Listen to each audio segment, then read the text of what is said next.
లూకాసు వార్త 16వ అధ్యాయం 27, 28 వచనాలు చదువుకుందాం. లూకాసు వార్త 16వ అధ్యాయం 27, 28 వచనాలు. అప్పుడు అతడు, తండ్రి, అలాగైతే నాకు 5 సహోదరులు ఉన్నారు.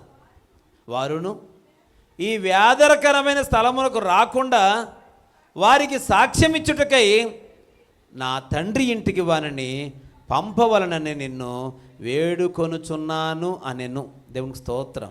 హల్లెలూయా.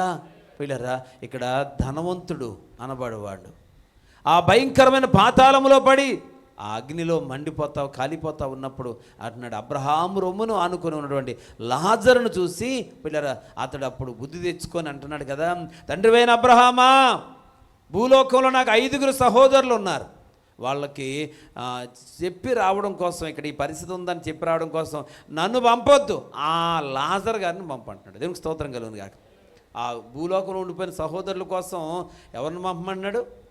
పంపించు, ఒక్కసారి తన్ను పంపించు అని అంటే, అక్కడ వెంటనే అబ్రహాం చెప్తాడు కదా, అక్కడ నా సేవకులైన మోషే, అహరోన్లు ఉన్నారు. అక్కడ పిల్లరా, వాళ్ళు చెప్పాల్సిన విషయాలన్నీ వారు చెప్తారు. వింటే నా దగ్గరికి వస్తారు, వినకపోతే నీ దగ్గరికి వస్తారు. అతన్ని పంపడానికి, నిన్ను పంపడానికి అవకాశం లేదని చెప్పడం జరిగింది. దేవునికి స్తోత్రం. పిల్లరా, ఈరోజు ఇతనికి వేదన పడడం మొదలు. వేదన ఎక్కువైపోతే ఏమొచ్చింది? బుద్ధి వచ్చింది. పిల్లలు, వేదన, ఆ అగ్నిగుండంలో కాలిపోతూ ఉన్నాడు. ఒక పక్కన భయంకరమైన కష్టం, భయంకరమైన శ్రమ.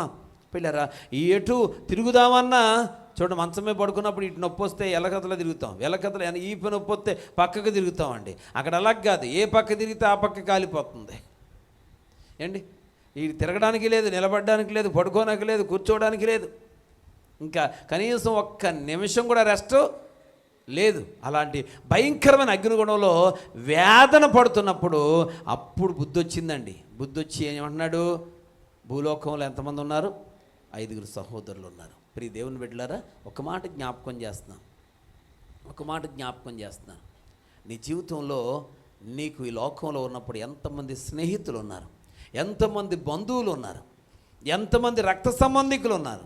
పిల్లరా, వారందరికీ సువార్త ఎవరు చెప్తారు?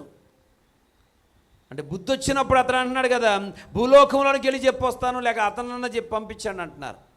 బుద్ధి రాకముందే దేవుడు మనకు సమయం ఇచ్చాడు. దేవుడు నిన్ను ఆశీర్వదించాడు. ఆయన గొప్ప దేవుడని తాను పరిచయం చేసుకున్నాడు. దేవుని శక్తి ఏంటో నీకు తెలుసు, దేవునిలో ఉన్న గొప్పతనం ఏంటో తెలుసు. కనీసం నీ తోటి వారికి, వాళ్ళు నా బంధువులు, వీళ్ళు నా చుట్టాలు, వాళ్ళు నాకు తెలిసిన వాళ్ళు, వీళ్ళు దగ్గర వాళ్ళు, వాళ్ళ రక్త సంబంధులు, ఇన్ని మా కబుర్లు చెప్తావు కదా, ఎవరికైనా సువార్త ప్రకటిస్తున్నావా? ఎవరికైనా కనీసం నువ్వు ఆరాధించే దేవుడి కోసం 2 మాటలు చెప్పగలుగుతున్నావా? వాడికి బుద్ధి వచ్చినప్పుడు చెప్పడానికి ప్రయత్నం చేస్తున్నాడు. అవకాశం లేదని చెప్పాడు యేసయ్య. దేవునికి స్తోత్రం. ప్రియ దేవుని బిడ్డలారా, నీకు కూడా బుద్ధి వచ్చే రోజు ఒకటి రాబోతూ ఉంది. అది రాకముందే సమయాన్ని సద్వినియోగం చేసుకుందాం. మన బంధువులు, మన నాకు తెలిసినటువంటి ఒక కుటుంబం ఉంది, వాళ్ళు కాపులు. అందులో ఒక అతనికి రెడ్ల అమ్మాయిని చేశారు. పిల్లారా, ఆ తర్వాత ఇంకొక ఆవిడ్ని కమ్మర్ల అబ్బాయికి చేశారు. పిల్లల తర్వాత ఇంకొకరికి భర్త చచ్చిపోతే వాల్మీకులకి చేశారండి.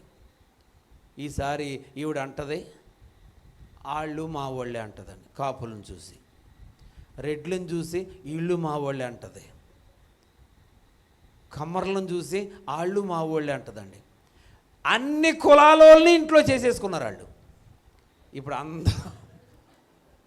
అందరూ మా వాళ్ళే. నాకు ఒక రోజు అడగాలనిపించింది, వాళ్ళు మా వాళ్ళే అంటున్నారు, వీళ్ళు మా వాళ్ళే అంటున్నారు. నాకు అర్థం కానప్పుడు, ఇంతకీ మీది ఏ కులం?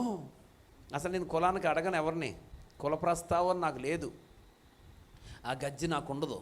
కానీ ఈవిడ ఎవరన్నా మా వాళ్ళే అంటున్నారు. ఏ ఊరెళ్ళినా ఇన్ని ఊర్లో వీళ్ళకి బంధువులా, అన్ని కులాలలో వీళ్ళకి బంధువులు ఎలాగయ్యారో తెలుసుకోవాలని. మీరు ఏ కులం అంటే అప్పుడు చెప్పండి పిల్లరా, ఆమె కులం మేము కాపులు అని. మరి కాపులు అయితే రెడ్లు అంటే అదిగో వాళ్ళు చుట్టాలు కదండి, వాళ్ళు మా వాళ్ళే. పిల్లరా, ఈరోజు అందరం మీ వాళ్ళే. ఎవరికి సువార్త చెప్పవు, ఎవరికి నోరేడిసి ఒక మాట చెప్పవు. విశ్వాసవి, దేవుని బిడ్డవులు, దేవుని బిడ్డవి, భారం లేని దేవుని బిడ్డవి. భారములు, ఆత్మల పట్ల భారము లేని దేవుని బిడ్డవు నువ్వు. కేవలం స్వార్థపూరితమైన ఆలోచనతో జీవిస్తున్న దేవుని బిడ్డవు నువ్వు. ఎవరి గురించి నీకు అవసరం లేదు. అందరూ నీ వాళ్ళే, మళ్ళీ అందరూ నీ వాళ్ళే, కానీ ఎవరికి స్వార్థ ప్రకటించు. ఓ పక్కన ప్రజలు నాశనం అయిపోతున్నారు. పిల్లలు, నా వాళ్ళు అనుకున్న ప్రజలు నాశనం అయిపోతూ ఉంటే కొంచెం కూడా నీకు బాధ్యత లేదే, కొంచెం కూడా హృదయంలో వేదన అనిపించట్లేదే. మరి దేవుని బిడ్డ, ఈ లోకంలో బ్రతుకున్నంతకాలం దేవుని కోసం బ్రతుకుదాం, ఆయన నామాన్ని మహిమపరుద్దాం. దేవుడు మనకి ఏమైతే ఇచ్చాడో వాటిని బట్టి కృతజ్ఞత చెల్లిస్తూ దేవుణ్ణి ఎప్పటికీ విధేయులు కలిగి ఉందాం. రెండవదిగా చేయాల్సిన పని ఏంటంటే ఆ గొప్ప దేవుని యొక్క ఆ విలువైనటువంటి సందేశాలను, దేవుని మాటలను ఈ లోకంలో నశించిపోతున్న ప్రజలకు చెప్దాం. దేవునికి స్తోత్రం. దేవుని బిడ్డ, ఈరోజు లోకం నాశనం అయిపోతూ ఉంటే నీ బంధువులు అన్నవారు, స్నేహితులు అన్నవారు, నీ తెలిసిన వారు అందరూ వ్యసనాలకు బానిసలైపోతూ ఉంటే, లోక సంబంధమైనటువంటి వాటికి బానిసలైపోతూ ఉంటే, వారు నాశనానికి చేరువైపోతూ ఉంటే కొంచెం కూడా నీకు పట్టడం లేదు. నీకు దేవుడిచ్చిన గడికి సమృద్ధిగా తింటున్నావు, నీకు కావలసినట్టుగా బ్రతుకుతున్నావు, నీకు నచ్చినట్టుగా తిరుగుతూ ఉన్నావు. కనీసం నీకు దేవుని బిడ్డవే కానీ దేవుని బిడ్డకు ఉండాల్సిన భారము నీకు లేదు. దేవుడు నిన్ను ఎందుకు ఆశీర్వదించాడో ఆ సంగతి కూడా నీకు పట్టలేదు. దావీదు, నేను అనేకులకు ఆశీర్వాదకరంగా ఉన్నాను. స్తోత్రం. నా గిన్నె నిండి పొర్లుతుంది. నీ గిన్నె కూడా నిండింది, నీ గిన్నె కూడా పొర్లుతుంది. పిల్లరా, ఆ పొర్లుతున్నటువంటి ప్రవాహంలో ఈరోజు అనేక మంది సంతృప్తిపరచబడాలి. ఆ పొర్లుతున్నటువంటి ఆత్మీయ జీవితంలో నీ సాక్ష్యాన్ని బట్టి అనేక మంది దేవుడి సన్నిధికి రావాలి.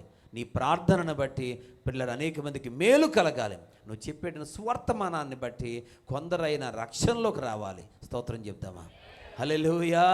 నా బంధువులు, సహోదరులు, కుటుంబ సభ్యులంట వాళ్ళతో ఆడిందే ఆట, పాడిందే పాట పాడుతూ పిల్లరా వాళ్ళతో ఏకమైపోవడానికి నువ్వు సిద్ధంగా ఉన్నావు, కానీ కనీసం వారికి ఒక రక్షణ సువార్తను ప్రకటించడానికి ప్రయత్నం చేయలేకపోతున్నావు. ప్రియ దేవుని బిడ్డ, ఒక పిల్ల దేవుణ్ణి అంటే అసహించుకునేటువంటి ఒక ఆయనకి ఈరోజు నా కారులో ప్రయాణం చేసినటువంటి ఒక సహోదరి సాక్ష్యం చెప్పిందంట.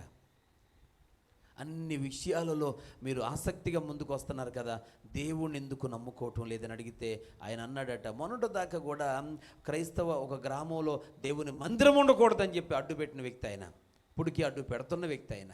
ఆయనకి చెప్పిందంటే ఈమె, మీరు దేవుని సన్నిధికి రావచ్చు కదా, మా పాస్టర్ గారు అంటే మీకు ఎంత ఇష్టమో, మా పాస్టర్ గారు అంటే మీకు చాలా ఇష్టం, అలాంటిది మరి మా పాస్టర్ గారు ఆరాధిస్తున్న దేవుడి దగ్గరికి మీరు కూడా రావచ్చు కదా అని అంటే, వెంటనే ఆయన ఏమంటాడో అని భయంగా అన్నానండి. కానీ అంటుంది, దానికి కూడా టైం ఉంది, వచ్చి టైం వస్తే నేనే వచ్చేస్తాను అన్నాడటండి. దేవునికి స్తోత్రం కలుగును గాక.